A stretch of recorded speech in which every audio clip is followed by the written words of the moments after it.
चलो हल्ला मत करो। कै पाठ पढ़ चुके हो तुम लोग? 3 पाठ तक ना। पहला पाठ का नाम क्या था? पहले पाठ का नाम था संख्या पद्धति, ठीक ना? संख्या पद्धति। दूसरे पाठ का नाम क्या है? दूसरे पाठ का नाम है बहुपद। तीसरा चैप्टर का क्या नाम है? निर्देशांक ज्यामिति, ठीक ना? निर्देशांक ज्यामिति।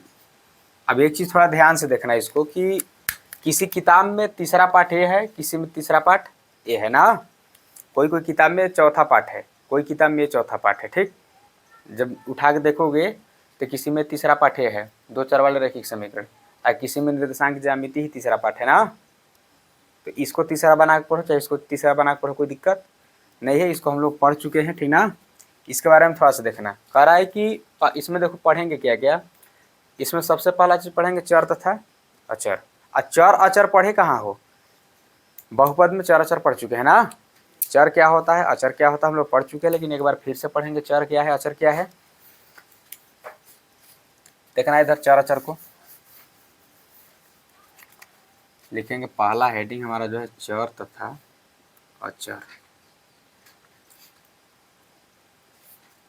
देखो इसको, चर क्या होते हैं? चर उसको ऐसे कहते हैं तो चलना फिरना, ठीक ना। एक और भाषा में बोल सकते हो कि जो चलते फिरते रहे, यानी जिसका मान चलता फिरता उसे हम क्या कहेंगे? चर कहेंगे। यानी जिसका मान बदलता रहता हो, ठीक ना। समय अनुसार, इसका परिस्थिति के अनुसार इसका मान क्या हो, बदलता रहे, उसको हम क्या कहेंगे? चर कहेंगे। जैसे में देखो, जिसका मान बदलता हो उसे चर कहेंगे, ठीक ना। जैसे मान लो हम ले लिए, एक उदाहरण लिए कि x + 4 अब बराबर में 0। यहाँ पे क्या हो जाएगा, x बराबर -4 हो गया।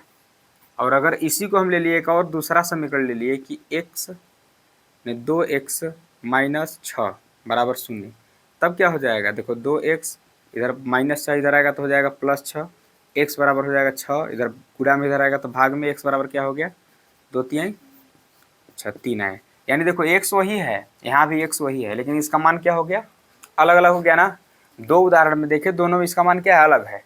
हो सकता है और तीसरा उदाहरण लेंगे तो इसका मान 6 आ जाए, इसका मान 9 आ जाए, इसका मान 12 आ जाए, इसका मान -4 आ जाए, -9 आ जाए, ठीक ना। यानी जिसका मान समय के अनुसार या परिस्थिति के अनुसार बदलते रहता है, बदलता रहे, उसे हम क्या कहेंगे, चर कहेंगे, ठीक। अब चर में होते कौन कौन है चर? देखो चर होता है, यहाँ पे लिखेंगे जैसे x हो गया, y हो गया, z हो गया, ठीक ना, a हो गया, b हो गया, c हो गया। ये सब के सब क्या है, चर है, ठीक। चर मतलब जिसका मान बदलता रहे, उसे हम क्या कहेंगे, चर कहेंगे ना। अब देखना अचर क्या होता है, इधर देख लेते हैं, उधर जगह नहीं है। अचर जिसका मान फिक्स हो, जिसका मान फिक्स हो, कभी ना बदले, ठीक ना। जैसे यहाँ पे लिख देंगे कि जिसका मान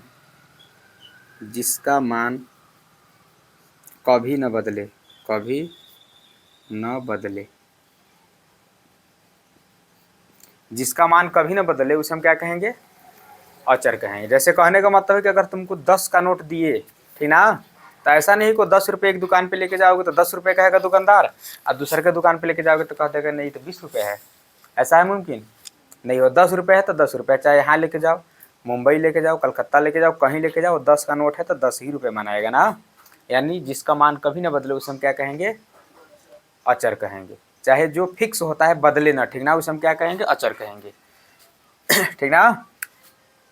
जैसे अचर में कौन कौन होता है, कोई भी गिनती ले लो, 1 ले लो, 2 ले लो, 5 ले लो, 7 ले लो, ये सब के सब क्या है, अचर हैं, ठीक ना। चर जो बदले, अचर जो कभी ना बदले, ठीक। चर अचर ही होते हैं, ठीक ना।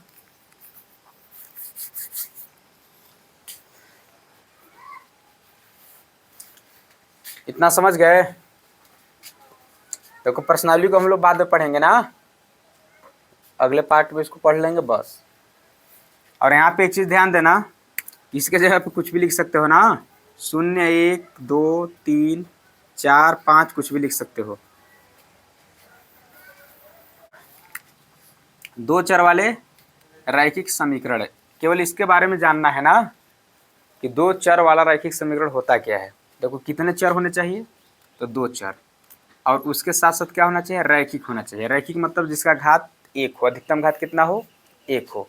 यानी देखो दो चर वाला रैखिक समीकरण बनता कैसे है, उसमें दो प्रकार का चर रहेगा, ठीक ना, और उसके अगल बगल अचर भी रहेंगे, ठीक ना।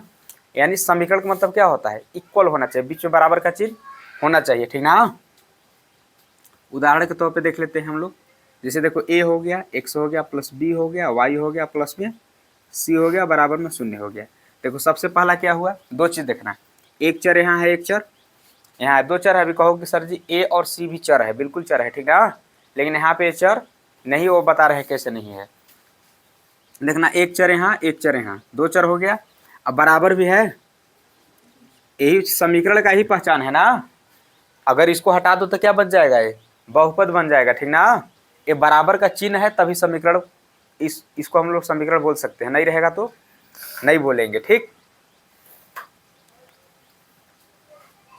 अब इसका सबका घात कितना है, एक है, रैखिक भी है। देखो दो चर भी हो गया, रैखिक भी हो गया, समीकरण भी हो गया, इसी को हम लोग क्या बोलेंगे, दो चर वाले रैखिक समीकरण बोलेंगे।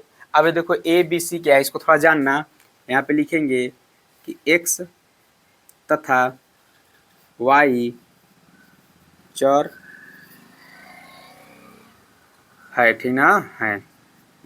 फिर दूसरा हम लिख देना कि a तथा b क्या है, a b और c भी लिख देना, a कामा b तथा c अचर है, ठीक ना, अचर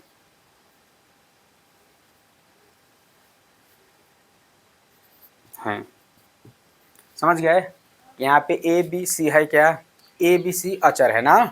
अचर का मतलब कि इसके जगह पे कोई ना कोई गिनती का अंक रहेगा, ठीक। और जो एक्स वाई है दोनों क्या है, चर हैं। अब कुल मिला के देखो यहाँ पे क्या हुआ कि दो चर वाले रैखिक और एक क्या है, समीकरण है, ठीक ना, जिसमें दो चर हो और उनका अधिकतम घात एक हो, और समीकरण के रूप में उसे हम क्या कहेंगे, दो चर वाले रैखिक समीकरण कहेंगे, ठीक। समझ गया ना। और यही क्या है तुम्हारा दो चर वाले रैखिक समीकरण का व्यापक रूप है, क्या है, व्यापक रूप है, ठीक ना, व्यापक रूप। अब देखो आगे जब सवाल पढ़ोगे तो इसमें एक और चीज़ पूछता है, जैसे यहाँ पे एक समीकरण हम लिख रहे हैं, जैसे यहाँ पे लिख दिए हम कि 4x और प्लस 3y और प्लस 6 और बराबर 0। इसमें तुम लोगों से पूछता है इसमें से ए बी सी का मान ज्ञात करो, क्या करो, ए बी सी का मान ज्ञात करो। तो ए बी सी का मान ज्ञात करने के लिए हम लोग क्या करते हैं कि इस जो समीकरण हमको ये जो दिया है, इस समीकरण की तुलना हम लोग किससे करेंगे, दो चर वाले रैखिक समीकरण के व्यापक रूप से तुलना करेंगे ना। जो दो चर वाला रैखिक समीकरण है इससे हम लोग इसकी क्या करेंगे, तुलना करेंगे, क्या करेंगे, तुलना करेंगे ना। कर दो तुलना, देखो तुलना में क्या है, ए एक्स प्लस बी वाई और प्लस सी बराबर 0, ठीक ना। अब तुलना करोगे, कैसे करोगे, देखो यहाँ भी x है, यहाँ भी x है। इसको दो तरीके से समझ सकते हो कि जैसे हम बताए हैं कि अगर यहाँ पे मान लो ऐसे समझो कि ऊपर वाले में भी x, नीचे वाले में भी क्या है, x है, ठीक ना। तो x का गुणांक यहाँ पे कितना है, 4 है, यहाँ पे x का गुणांक कितना है, a है। तो a के बराबर कौन है, 4 है, यानी a का मान यहाँ पे कितना है।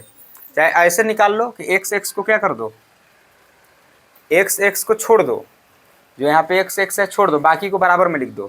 तो a का मान कितना है, यहाँ पे 4 है, और y को छोड़ दो, b का मान कितना है 3, और यहाँ पे छोड़ना नहीं है, c का मान कितना है 6 है, ठीक ना। इस प्रकार से हम लोग ए बी सी का मान निकाल लेंगे। एक किस्म का और सवाल पूछता है, उल्टा पलटा दे देगा, कहेगा यहाँ पे 2x स्क्वायर, मतलब स्क्वायर ने 2x 3y और बराबर में माइनस का 9। इसको कहेगा कि तुम ax plus B Y plus C बराबर 0 के रूप में लिखो, ठीक ना। ax plus B Y plus C बराबर 0 के रूप में इसको लिखो। तो कैसे लिखेंगे, देखो पहले हम लोगों का फार्मूला जो होता है, व्यापक रूप जो होता है, उसमें कौन रूप होता है, x वाला होता है। तो पहले x वाला लिखेंगे, उसके बाद कौन होता है, y वाला होता है, तो y वाला लिखेंगे, उसके बाद कौन होता है, c वाला होता है। तो यहाँ c वाला देखो यहाँ है, इधर माइनस में, उधर जाएगा तो क्या होगा, प्लस में हो जाएगा, तो 9, अब बराबर में क्या बचेगा 0। ये क्या हो गया, उस रूप का हो गया, ठीक ना। बस इतने प्रकार के सवाल आते हैं, और इस चैप्टर में टोटल इतना ही जानकारी था। चर अचर क्या होते हैं, दो चर वाला रैखिक समीकरण क्या होता है, इन पे सवाल कैसा आता है बस ना। बाकी जो प्रश्नावली बचे हैं इसमें लगभग 2 प्रश्नावली है, इसको हम लोग अगले भाग में कर लेंगे, ठीक ना। आज बस इतना है, ठीक।